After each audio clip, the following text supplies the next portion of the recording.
Alright, so I decided that I would try to show you all how to make a Peekaboo T-Shirt. This can be done with iron-on vinyl or sublimation. Doesn't matter which one you choose. But I was going to see if this goes better than my first attempt, and show you guys how to do it. So why don't you come on and follow me over to my work area, because I've got stuff set up and ready to go. Okay, so first I've got a cotton t-shirt. It's a Gildan t-shirt. It's cotton, and I'm still going to do sublimation. I'm going to show you how I do that. It's pink. It's like a hot pink color. I think the light in my room is distorting it. Then I went out, since I'm doing it with sublimation, I bought polyester fabric from the craft store, and I cut it a little bit bigger than my image.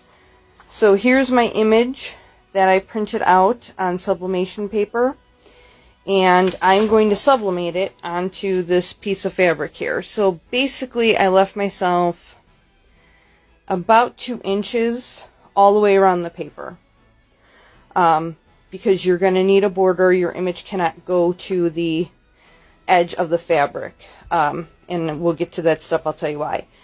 So this will be the first step. I will sublimate this to my fabric, and then we will go on with the shirt. If you do this with iron-on vinyl, the sheet underneath, the piece of fabric underneath, you could use cotton.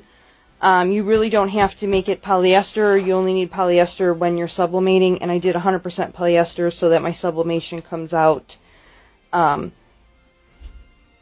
very bright. It won't look like it's faded in any way. So I'm going to go ahead and sublimate this image to that piece of...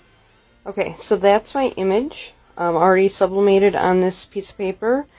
And now we're going to work on our t-shirt. So my t-shirt, I'm going to fold it in half and press down the middle so that I get a straight line down the middle of the shirt.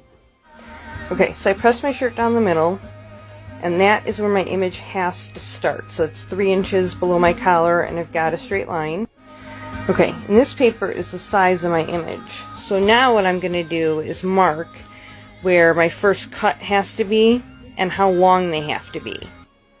Okay, so I'm taking a piece of like heat resistant tape, and I'm taping it at the bottom where it lines up with the bottom of my image. Then I'm going to put one at the top.